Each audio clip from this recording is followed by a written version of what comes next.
The world. A place, a time, an age. Ancient, modern, futuristic. Wanton, obscene, deadly, bright, holy, innocent. I wander there, free perhaps. Tired, rested, joyful, embarrassed, friendly. Scared, ceremonial, playful, sad, angry, burning, ashamed, cold. Near 7 billion souls are with me, wandering and wondering, clashing and fighting, hating and loving, wounding and healing, touching. And then there are the quiet ones, the ones who don't need to shout and get everyone else's attention. The ones who are content just being themselves. That's a hard enough task, just being the human being we want and need to be. We inhabit the world, we billions. But just what is it we inhabit? What is this world? Does it have a story? Our time, via the scientist, sings songs of big bangs and long hidden sea swells of evolution upon evolution upon evolution until the human being appears on this grave stage, the world.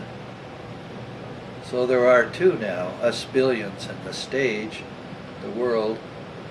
We seem to be its progeny. The world of big bangs and evolutionary trees made us out of itself, or so the tale is told.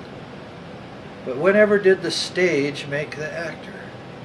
Do the floorboards transmute themselves into feet and legs and hair and teeth and ultimately speech and song? By the myths of science, a long, long tale to be sure, the stuff appears out of nothing, and having more time than God, who is declared by some to have only taken 7 days, the stuff from nothing makes a human being.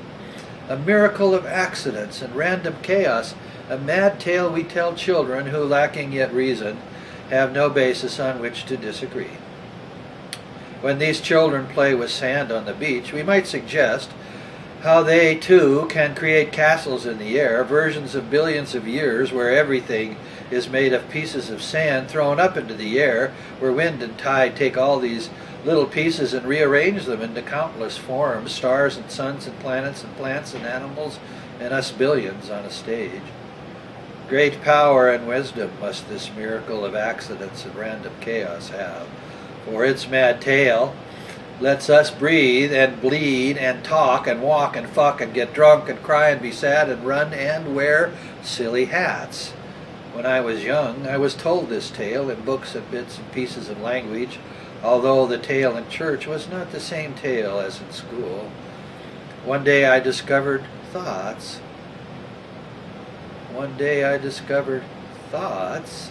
Invisible to others, mine only to have, but thoughts nonetheless.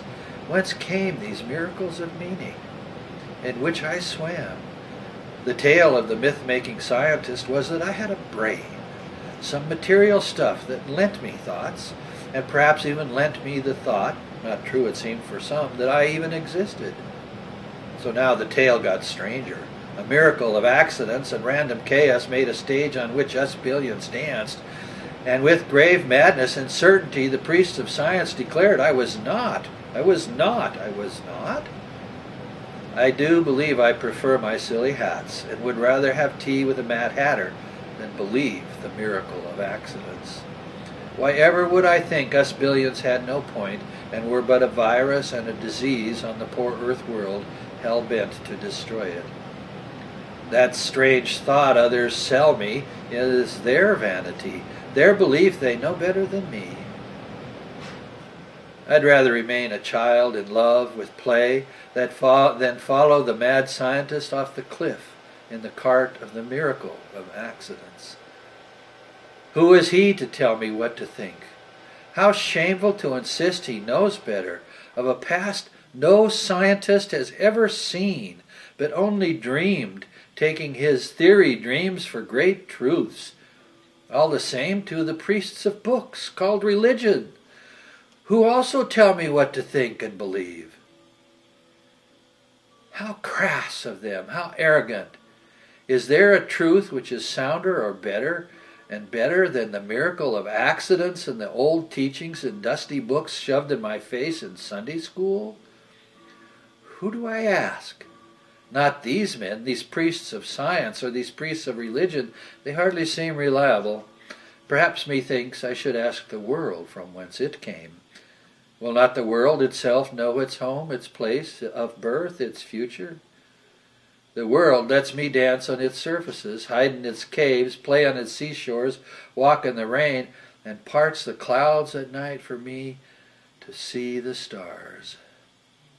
A good companion, this world. It gives me fruit and grains and meat and eggs and fur to wear if I am cold. Its lightning gives me fire, and while I pursue its secrets, there is one thought I have which rebels against the priests of both science and the books of the so-called gods. It is the thought I first felt in early childhood, that the world was alive and magical, and that she, he, it knew me as I knew it. We were kindred, this world and I. Both of us, billions, and the world, had self-consciousness and being. I was its child, its beloved child. Now there is a tale well told. Some think it is too primitive, given how many aboriginals tell the same story, where trees can talk and rocks can sing and stars play on seas of light. I like that story. I want to be part of that story. I want to be the child of Father Sky and Mother Earth. So boo, I say, to the miracle of accidents and the myths of dusty old books. Go away and leave us billions alone. Stop confusing us with the madness of priests of either science or religion. We billions need none of that in order to touch and love and dance and sing and play on the stage of the world that loved me into being and gave me thought so that I could know and sing myself the world's great song.